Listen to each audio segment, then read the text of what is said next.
Hello students, एक बार फिर स्वागत आप सभी का आपके अपने YouTube channel smart study classes पर। तो आप सभी को पता है कि फिजिक्स में हमारी इंपॉर्टेंट क्वेश्चंस की एक सीरीज चल रही है जिसका पार्ट 4 आज मैं आपको पढ़ाने वाला हूं।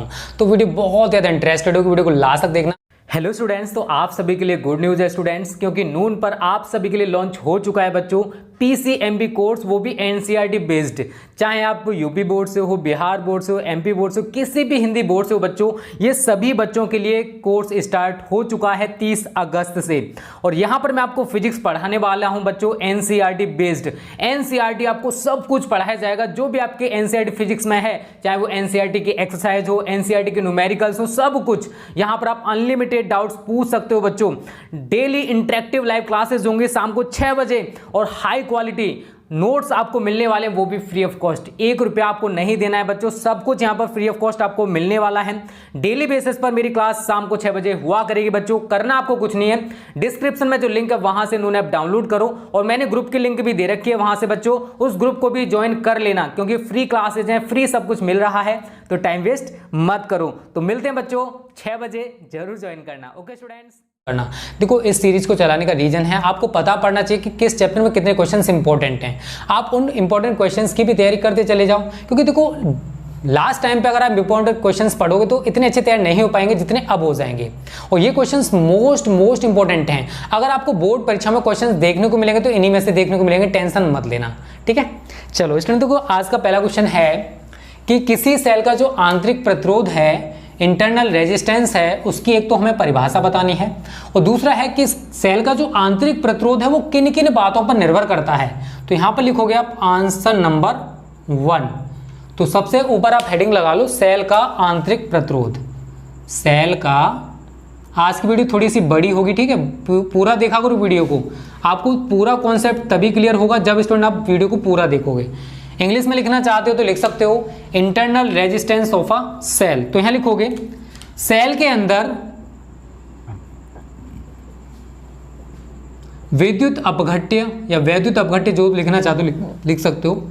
विद्युत अपघट्य विद्युत धारा के मार्ग में, विद्युत धारा के मार्ग में जितना प्रतिरोध लगाता है, जितना प्रतिरोध लगाता है उसे सेल का आंतरिक प्रतिरोध कहते हैं। आंतरिक प्रतिरोध कहते हैं।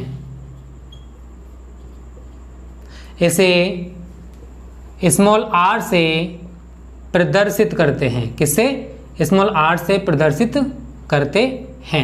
अब देखो स्टूडेंट, यहां पर मैं एक सेल दिखाता हूं आप सभी को। फॉर एग्जांपल मानो ये मैंने यहां पर बना दिया कोई शेल, जिसमें आपका एक एनोड और दूसरा कैथोड लगा हुआ है, प्लस माइनस, और इसमें भरा हुआ है आपका विद्युत अपघट्य। क्या भरा हुआ है? विद्युत अपघट्य, जिसमें दोनों इलेक्ट्रोड डूबे हुए हैं। अब एक चीज बताओ, देखो धारा आप सभी जानते हो पॉजिटिव से नेगेटिव की ओर जाती है, लेकिन ये विद्युत अपघट्य से होकर भी तो गमन करेगी। तो जब ये विद्युत अपघट्य में से होकर गुजरेगी तो ये जो विद्युत अपघट्य है स्टूडेंट, ये इस धारा के मार्ग में रुकावट डालेगा। उसी रुकावट का नाम है आंतरिक प्रतिरोध। तो सेल के अंदर ये जो विद्युत अपघट्य है, इस विद्युत धारा के मार्ग में जो कि प्रवाहित हो रही है, उसमें जितना प्रतिरोध लगाता है, जितनी रुकावट डालता है, उसको कहते हैं सेल का आंतरिक प्रतिरोध। अब जो आंतरिक प्रतिरोध है वो भी कई बातों पर निर्भर करता है। मैंने आगे यही लिखा कि सेल का आंतरिक प्रतिरोध किन किन बातों पर निर्भर करता है। तो लिखोगे आप सेल का आंतरिक प्रतिरोध, सेल का आंतरिक प्रतिरोध निम्न बातों पर निर्भर करता है। निम्न बातों पर निर्भर करता है। कौन कौन सी बातें हैं वो मैं आपको बताने वाला हूं। तो पहली बात है, यह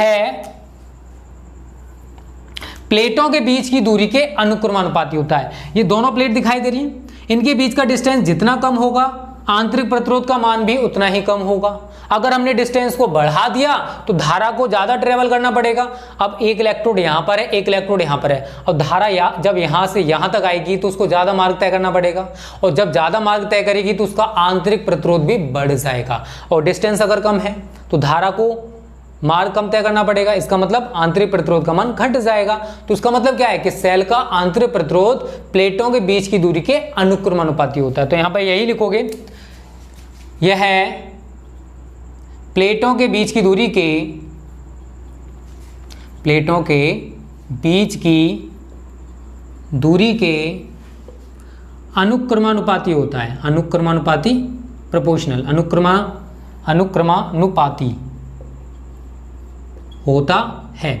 पहला पॉइंट तो हमारा इस समझ में आ गया कि जो आंतरिक प्रतिरोध है वो प्लेटों के बीच की दूरी के अनुक्रमानुपाती होता है। सेकंड पॉइंट है स्टूडेंट, यह घोल में डूबे, अब ये पूरा विद्युत अपघट्य कह दो या घोल कह दो, अब घोल में डूबे प्लेटों के क्षेत्रफल, अब ये 2 प्लेटें मान लो, ठीक है, और हमने इसको किसी पानी में डुबोना चाहते हैं, तो हमने थोड़ा थोड़ा डुबोया है, तो इसका एरिया होगा नहीं होगा, इसका एरिया है और इसका भी एरिया होगा। तो ये घोल में डूबे, जो विद्युत अपघट्य हमने ले रखा उसमें डूबे प्लेटों के क्षेत्रफल के, इनके क्षेत्रफल के व्युत्क्रमानुपाती होता है। इसका मतलब जानते हो कि अगर हमने ज्यादा हिस्सा डुबो रखा है तो आंतरिक प्रतिरोध का जो मान है वो कम होगा, और अगर प्लेटों का क्षेत्रफल हमने कम डुबो रखा है तो उसका मतलब है कि आंतरिक प्रतिरोध का मान बढ़ जाएगा। तो यहां पर लिखोगे, यह घोल में डूबे,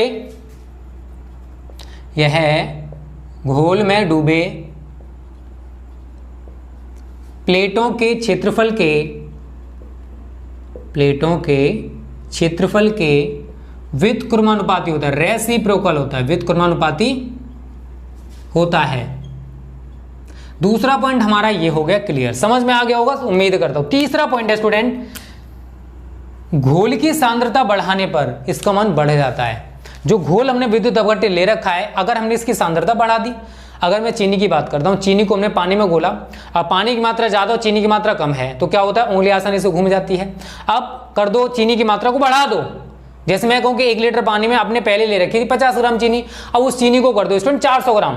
तो अब क्या होगा, अगर आप अब उंगली घुमाओगे तो आपको उंगली घुमाने में ज्यादा बल लगाना पड़ेगा, क्योंकि जो विलयन हमने ले रखा उसकी सांद्रता बढ़ चुकी है, वही यहां पर है। अगर हमने घोल की सांद्रता बढ़ा दी तो आंतरिक प्रतिरोध का मान भी बढ़ जाएगा। अब जो धारा ट्रेवल कर रही थी उसकी रुकावट बनेगा क्या, जो सांद्रता बढ़ गई है ना वो रुकावट डालेगी ज्यादा। तो यहां पर यही लिखोगे, सांद्रता बढ़ाने पर इसका मान बढ़ जाता है, सांद्रता बढ़ने पर इसका मान बढ़ जाएगा या बढ़ जाता है, ठीक है, जो भी लिखना चाहते हो लिख सकते हो। एक और चौथा पॉइंट है स्टूडेंट, देखो ये जो है, जो आंतरिक प्रतिरोध है, ये विद्युत अपघट्य, जो हमने विद्युत अपघट्य ले रखा है वो, और प्लेटें जो ले रखी हैं ये किस पदार्थ की बनी हुई है। विद्युत अपघट्य किस प्रकृति का है, तो विद्युत अपघट्य एवं प्लेटों की प्रकृति पर यह निर्भर करता है, ठीक है। विद्युत अपघट्य किस, उसका नेचर कैसा है, किस पदार्थ का हमने ले रखा है, जिंक सल्फेट का, कॉपर सल्फेट का, मतलब किसका बना हुआ है, और जो प्लेटें हमने ले रखी हैं वो किस पदार्थ की बनी हुई हैं, तो उनकी प्रकृति पर निर्भर करेगा। घोल हमने कितना ले रखा उससे कोई मतलब नहीं है, सांद्रता पर डिपेंड करेगा। सांद्रता अगर हमने बढ़ा दी तो आंतरिक प्रतिरोध का मान बढ़ जाएगा। तो ये 4 पॉइंट्स हैं जो मैंने आपको बताए हैं। चौथा पॉइंट आप लिख लेना जो मैंने बताया, विद्युत अपघट्य एवं प्लेटों के पदार्थ की प्रकृति पर निर्भर करता है। क्लियर है ना। तो ये 4 पॉइंट्स हैं स्टूडेंट जो हमारे पहला क्वेश्चन है, ये पूरा का पूरा आप लिख लोगे और समझ में भी आ गया होगा। स्क्रीनशॉट ले लो, फिर आगे बात करते हैं अगले क्वेश्चन की, ठीक है। और वीडियो पसंद आएगा तो प्लीज लाइक किया करो, मैं लाइक के लिए ज्यादा नहीं बोला करूंगा, ठीक है। लाइक करने में कंजूसी मत किया करो बस। देखो लाइक का पैसा नहीं मिलता, मोटिवेशन मिलता हमको केवल, ठीक है। चलो सेकंड क्वेश्चन पढ़ो, क्या कह रहा है उसमें। सेकंड क्वेश्चन कह रहा है वैद्युत परिपथ संबंधी किरचॉफ के नियम। यार ये तो मोस्ट इंपॉर्टेंट, आप सभी भी जानते होंगे। देखो 2 नियम है किरचॉफ के। प्रथम नियम, जिसके मैं नाम बता दूं आपको, इसको धारा नियम भी कहते हैं, इसको हम संधि नियम भी कहते हैं। तो इसमें आपको डिटेल में नहीं पढ़ाऊंगा, डिटेल में आपको मैं चैप्टर में पढ़ा चुका हूं। जितना पूछा है तो उतना आपको लिख के आना है, जितना मैं आपको बताऊंगा। इस नियम के अनुसार कॉमा इनवर्टेड कॉमा, ठीक है, किसी भी संधि पर या वैद्युत परिपथ में लिख लो, विद्युत परिपथ में किसी भी संधि पर मिलने वाली समस्त धाराओं का बीजगणितीय योग शून्य होता है। यह हमारा किरचॉफ का पहला नियम है, आप सभी जानते होंगे, इतना तो याद कर ही लिया होगा यार अब तो। ठीक है, तो यहां पर आप लिख सकते हो अर्थात सिग्मा आई बराबर 0। अब इसमें भी मैंने आपको कई चीजें बताई थी कि अगर धारा संधि की तरफ आ रही है तो उन धाराओं को हम लेते हैं धनात्मक, और संधि से दूर जाने वाली धाराएं ली जाती हैं ऋणात्मक। तो मैं एक डायग्राम के थ्रू आपको थोड़ा सा समझाऊंगा बस। जैसे बहुत सारे वायर्स मान लो, ठीक है, इसमें कुछ में धारा संधि की तरफ आ रही है, ये हमारा क्या है, कोई जंक्शन है। I1, I2, I3 को हमने बाहर निकाल लिया, I4 मान लो इसकी तरफ आ रही है, I5 को हमने बाहर निकाल दिया, I6 इसकी तरफ आ रही है, फॉर एग्जाम्पल मान लो। तो जो धाराएं संधि की तरफ आ रही है वो तो पॉजिटिव होंगी, तो I1 प्लस I2, संधि से दूर जा रही है I3 तो माइनस होगी। I4 देखो संधि की तरफ आ रही है तो I4 प्लस की होगी, I5 दूर जा रही है तो माइनस, I5 प्लस I6 बराबर 0।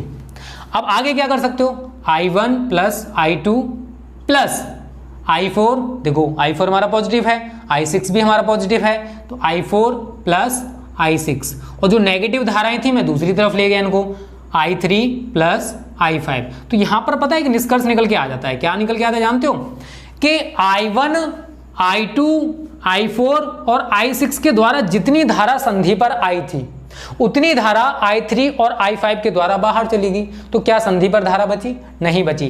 तो जो किरचॉफ का पहला नियम है ये आवेश के संरक्षण को व्यक्त करता है, इसको याद रखना आप सभी। किसको व्यक्त करता है? आवेश के संरक्षण को व्यक्त करता है। बहुत ज्यादा इंपॉर्टेंट क्वेश्चन है, पूछा जाता है कि किरचॉफ का पहला नियम किस राशि के संरक्षण को व्यक्त करता है, तो कौन सी राशि है? आवेश संरक्षण है। तो किरचॉफ का पहला नियम आवेश के संरक्षण को व्यक्त करता है। जल्दी से स्क्रीनशॉट ले लो, फिर आगे बात करता हूं सेकंड पॉइंट की। सेकंड नियम है इसका द्वितीय नियम या वोल्टा का नियम या पाश का नियम भी बोला जाता है इसको, ठीक है।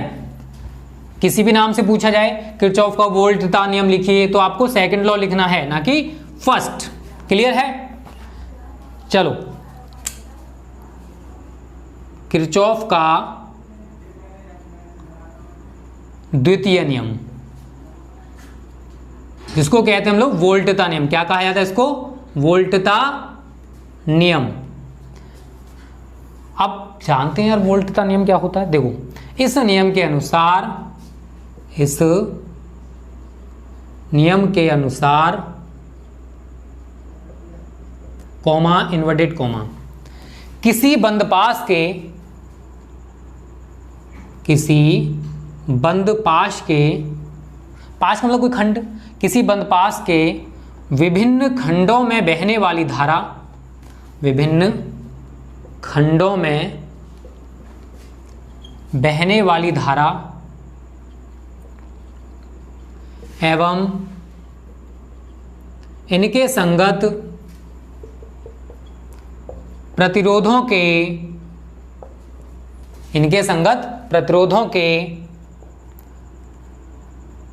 गुणनफलों का बीजगणितीय योग उस बंद पाश के विद्युत वाहक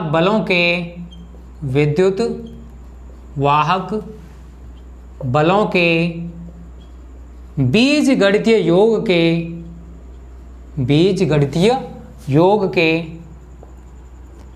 बराबर होता है। यह है स्टूडेंट हमारा किरचॉफ का सेकंड लॉ।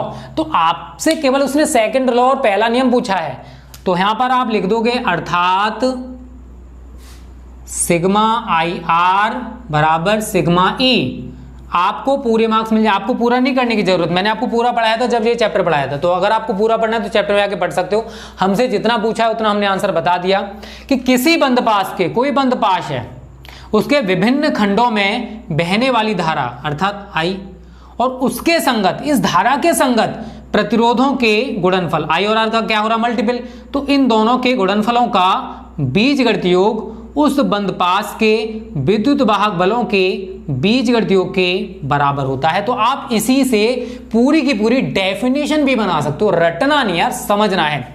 बंदपाश है, उस बंदपाश में हर एक खंड में अलग अलग धारा और अलग अलग प्रतिरोध होगा। तो किसी बंदपाश के विभिन्न खंडों में बहने वाली धारा एवं इनके संगत प्रतिरोधों के गुणनफल, आई और आर का मल्टीपल हो रहा है, गुणनफलों का बीजगणित योग उस बंदपाश के विद्युत वाहक बलों के बीजगणित योग के बराबर होता है। दूसरी चीज आपको जो याद रखनी है, किरचॉफ का जो दूसरा नियम है ये ऊर्जा के संरक्षण को व्यक्त करता है। आप सभी को इतना याद रखना है, किसको व्यक्त करता है, ऊर्जा के संरक्षण को व्यक्त करता है। बहुत ज्यादा इंपॉर्टेंट है, पूछा जाएगा कि किरचॉफ का जो सेकंड लॉ है, द्वितीय नियम है, किस राशि के संरक्षण को व्यक्त करता है, तो वो राशि कौन सी है, ऊर्जा, ऊर्जा के संरक्षण को व्यक्त करता है। ठीक है, तो जल्दी से स्क्रीनशॉट ले, तो 2 क्वेश्चन हमारे कंप्लीट हो चुके हैं, पहला दूसरा।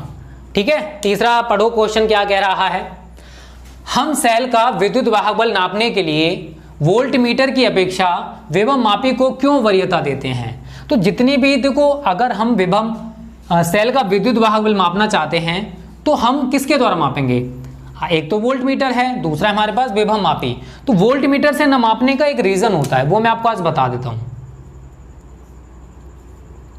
तो यहां लिखोगे वोल्टमीटर, वोल्टमीटर सेल से कुछ धारा लेता है, सेल से कुछ धारा लेता है जिससे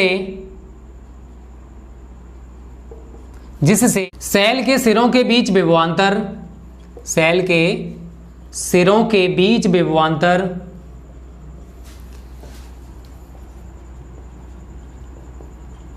विद्युत वाहक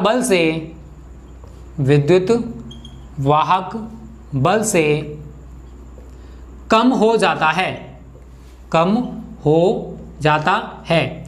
और वोल्टमीटर इसी को मापता है, इसी को मापता है। लेकिन विभव मापी शून्य विक्षेप की स्थिति में कार्य करता है, शून्य विक्षेप की स्थिति में कार्य करता है।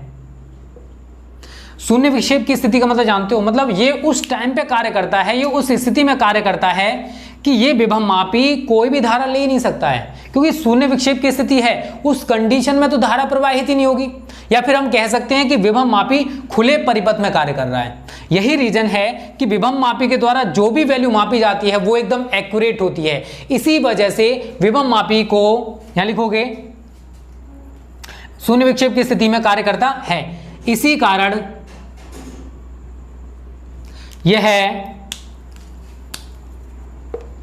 सेल से कोई धारा नहीं लेता, सेल से कोई धारा नहीं लेता। इसी वजह से इसे आदर्श वोल्टमीटर भी कहा जाता है। यह भी पूछा जाता है इसे आदर्श वोल्टमीटर क्यों कहते हैं। इसी वजह से विभव मापी को आदर्श वोल्टमीटर भी कहते हैं, आदर्श वोल्टमीटर भी कहते हैं। तो समझ में आया कि जब हम वोल्टमीटर से अगर कोई वैल्यू, हम किसी भी सेल का विद्युत वाहक बल मापना चाहते हैं, तो ये वोल्टमीटर क्या करता है, उससे कुछ धारा ले लेगा। जब सेल से कोई धारा ले ली तो अब क्या होगा, अब सेल के सिरों के बीच जो विभवांतर होगा वो सेल के विद्युत वाहक बल से कम हो जाएगा। लेकिन वोल्टमीटर इसी वैल्यू को मापेगा जो कम की हुई वैल्यू है। लेकिन अगर हम विभव मापी की बात करें तो विभव मापी शून्य विक्षेप की स्थिति में कार्य करता है, अर्थात उस अवस्था में कार्य करता है जब उस परिपथ में धारा प्रवाहित ही नहीं हो रही है। या फिर हम कह सकते हैं कि खुले परिपथ में कार्य कर रहा है। तो इस कंडीशन में जब धारा प्रवाहित नहीं हो रही है तो क्या विभव मापी कोई धारा लेगा? नहीं लेगा। तो इसके द्वारा जो भी वैल्यू मापी जाएगी वो एकदम एक्यूरेट होगी। इसी वजह से जो वैल्यू हम मापते हैं वो सारी की सारी विभव मापी से मापते हैं, ना कि वोल्ट मीटर से। तो ये हमारे तीसरे क्वेश्चन का आंसर हो जाएगा। बहुत ज्यादा इंपॉर्टेंट है, रिपीटेड है, बहुत ज्यादा बार पूछा गया है। ठीक है, चलो चौथा क्वेश्चन पढ़ो क्या कह रहा है इसमें। चौथा क्वेश्चन भी इंपॉर्टेंट है, कई बार पूछा गया क्वेश्चन है। ठीक है, तो यहां पर मैंने सारे क्वेश्चन अच्छे ही उठा के रखे हैं। ठीक है, कोई फालतू का क्वेश्चन आप सभी के लिए नहीं रखा है। चलो चौथा क्वेश्चन पढ़ो क्या कह रहा है। व्हीटस्टोन सेतु में यदि सेल तथा धारा मापी की स्थिति को आपस में बदल दिया जाए। मैं आपको यहां पर पहले व्हीटस्टोन सेतु का डायग्राम बनाता हूं, ठीक है, तभी आपके समझ में आएगा। ये 4 प्रतिरोध लगाते हैं 4 बिंदुओं के बीच हम लोग।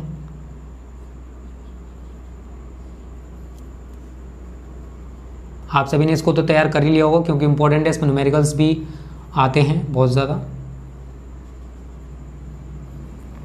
यहाँ पर हमारे स्टूडेंट गैल्वेनोमीटर लगा हुआ है, एक कुंजी लगा दोगे आप यहीं पर K2, ठीक है, और यहाँ पर हमारा सेल लगा हुआ है, यहाँ पर एक और कुंजी लगी हुई है। तो मैं आपको जनरली थोड़ा छोटा सा डायग्राम बना दे रहा हूँ आपको समझाने के लिए केवल। ठीक है, तो ये हमारे 4 बिंदु होते हैं A, B, C, D, P, Q, R, S plus minus इस सेल का विद्युत भागफल कितना E।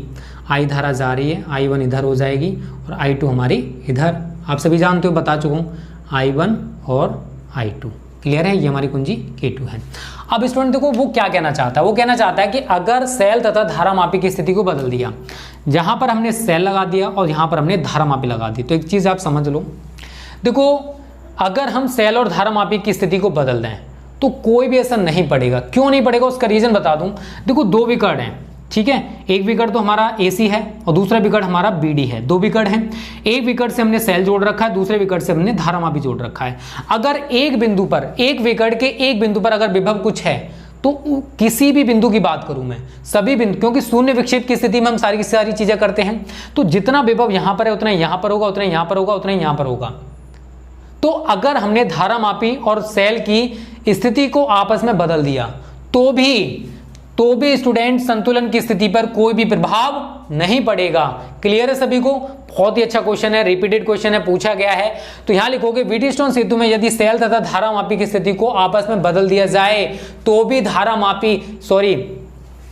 भी इसकी संतुलन स्थिति पर कोई भी प्रभाव नहीं पड़ेगा, क्योंकि विकर्ण है वो सम विभव पर होंगे। किसी भी विकर्ण की बात करूं, अगर एक विकर्ण हमने ले रखा है उस पर विभव कुछ है तो अगले विकर्ण पर भी विभव समान होगा, उससे अगले पर भी समान होगा, क्योंकि पूरा का पूरा जो सर्किट है सभी बिंदुओं पर जो है वो कैसा होगा, समविभव होगा। तो विकर्ण अगर हमने स्थिति को बदल दिया तो कोई भी असर नहीं पड़ेगा। ठीक है ना? तो आप इसका आंसर आसानी से लिख सकते हो, जैसे मैंने बोला है। आंसर नंबर 4 का ये डायग्राम मैंने आपको बना दिया है, इसी से आपको पूरा का पूरा लिखना है। 5वां क्वेश्चन है, क्योंकि छोटा सा या 2-3 लाइन का है, अगर ना लिखा जाए वो भी बताते हैं, ठीक है ना, क्योंकि छोटी छोटी चीजें करना सीख लो, इंटर में आ गए हो। 5वां क्वेश्चन क्या कह रहा है, व्हीटस्टोन सेतु के सर्वाधिक सुग्राही होने की शर्त क्या है। तो स्टूडेंट व्हीटस्टोन सेतु के सर्वाधिक सुग्राही होने की शर्त है कि सभी चारों प्रतिरोध एक ही कोटि के होने चाहिए, मतलब एक ही, जैसे 5 ओम 5 ओम 5 ओम, मतलब सभी एक ही कह सकते हैं, सभी का प्रतिरोध एक जैसा होना चाहिए। तो यहां लिखोगे चारों प्रतिरोध एक ही कोटि के हों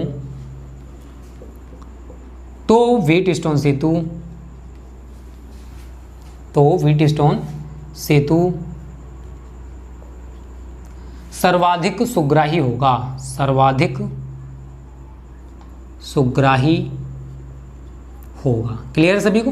तो जितने भी प्रतिरोध होते हैं, 4 प्रतिरोध होते हैं, क्योंकि आप सभी को इसका प्रिंसिपल ही पता होगा कि अगर हम 4 प्रतिरोधों को श्रेणी क्रम में इस प्रकार जोड़ दें कि हमें इनसे एक चतुर्भुज मिल जाए, चतुर्भुज के एक विकर्ण से धारा मापी और दूसरे विकर्ण से सेल जोड़कर सेल से धारा प्रवाहित करके प्रतिरोधों के मान इस प्रकार समायोजित किए जाएं कि धारा मापी में कोई भी विक्षेप ना हो, तो 2 संलग्न भुजाओं के प्रतिरोधों का जो अनुपात है शेष 2 संलग्न भुजाओं के प्रतिरोधों के अनुपात के बराबर होता है। P/Q = R/S। सभी ने पढ़ा होगा यार, पढ़ा है ना? नहीं पढ़ा है? पढ़ा है। चलो लास्ट क्वेश्चन क्या है, देखो मैं आपको बता देता हूँ, ये आपको पढ़ा चुका हूँ बहुत अच्छे से। विभव मापी की सुग्राह्यता से क्या तात्पर्य है और इसको हम कैसे बढ़ा सकते हैं, मैं आपको बताता हूँ। देखो विभव मापी आप सभी ने पढ़ा था, ठीक है।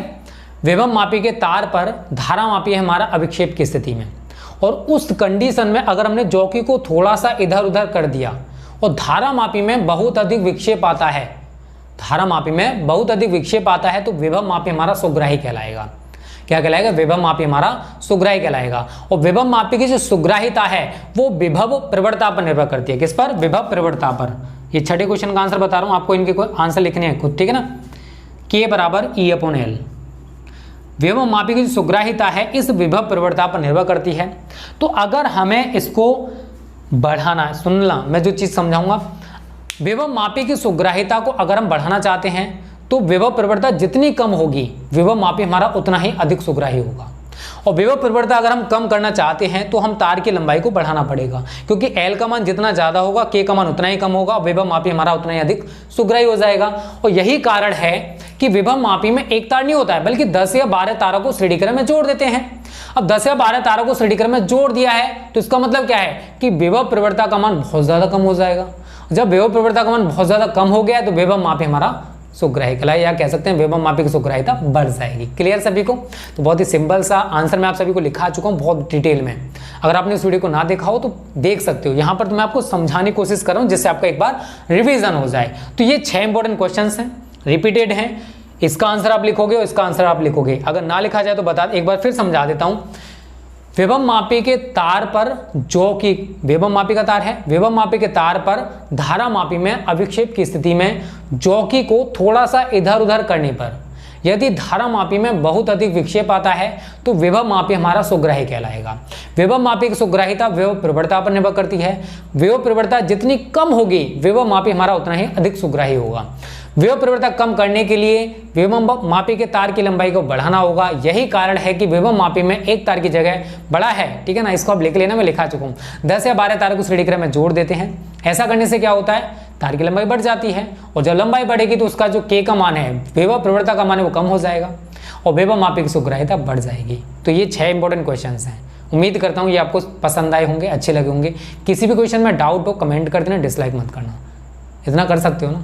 अच्छी लगी है लाइक करो, और अभी तक चैनल को सब्सक्राइब नहीं है तो सब्सक्राइब कर लो और उस बेल आइकन को दबा लेना, जिससे आगे आने वाली सभी वीडियोस का नोटिफिकेशन आपको मिलता रहे। Okay students, thank you.